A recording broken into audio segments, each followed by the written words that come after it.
Hey everybody, Nick Espinoza, your chief security fanatic here. Don't forget to subscribe. And today I want to talk about our privacy online because the era of online age checks has just begun thanks to the UK. So Anthony Ha of TC had a really good write-up on this. And here's what's going on. Because if you didn't know, the UK just yesterday on Friday put out a law requiring that adult content websites verify the age of their patrons. So the BBC reported that around 6,000 adult sites have already said they're going to start verifying users' age to comply with the Online Safety Act.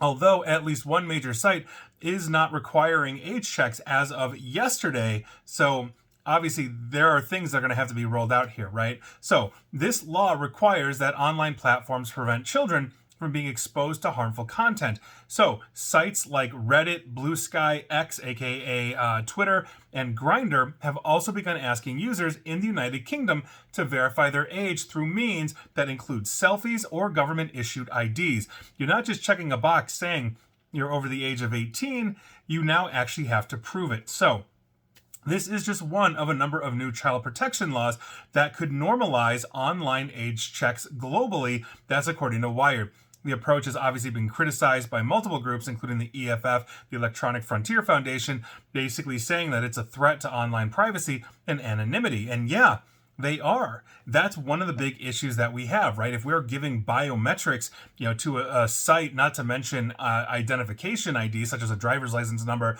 that has a whole bunch of info that somebody could, if breached, run an identity theft scam on somebody, that's a big issue.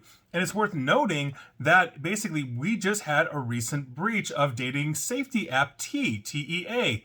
Those images and selfies and digital IDs that were uploaded for account verification got exposed when basically attackers dumped it out to the world, which means all the single people out there, they could build through the metadata maps to geolocations, all this kind of stuff. That is a huge issue. I'm actually going to be talking about that in my Breaches of the Week video on Sunday.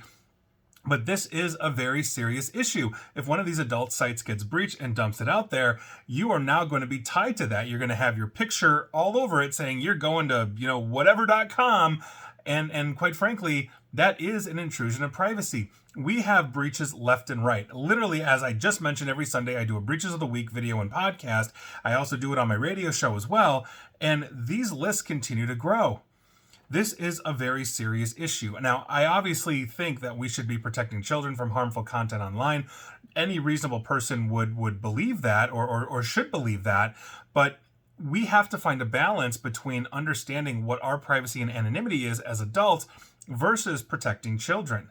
So there are many different methodologies I think that could be put into play here that would not require basically you giving information to a third party, such as your photo, a copy of your driver's license or passport, or whatever it is. We could have basically identity and validation checks maybe coming from parents to children as they are setting up online. In other words, a parent, as they set up an online internet account, could basically specify this is a child account. So any traffic and routing that the child does, obviously wouldn't take it to like adult content, for example. We also have the ability to do it internally through things like firewalls as well. There are filters that, let's say, can block adult sites or harmful sites, all these kinds of things. And it's not just for businesses as well. Homes can do this also. So I think this is a big issue. I'm not a fan of where this is going. And while, we do need to have checks in place to prevent harm, we can't make laws to the lowest common denominators, which is exactly what the UK just did. And to be fair, the United States and many modern countries have done that over time as well in various aspects. So not a fan. We're going to see where this goes, but if you're in the United Kingdom, odds are you're going to be using a VPN to connect to France and then get to the adult site, so you don't have to go through that check, right? There we are. That's probably what's going to happen. And please like, share, follow me here on Facebook and Twitter at NickAESP, and please feel free to subscribe to me at YouTube as well. And as always, stay safe, stay online, and please attempt to stay private, secure, and informed. Take care.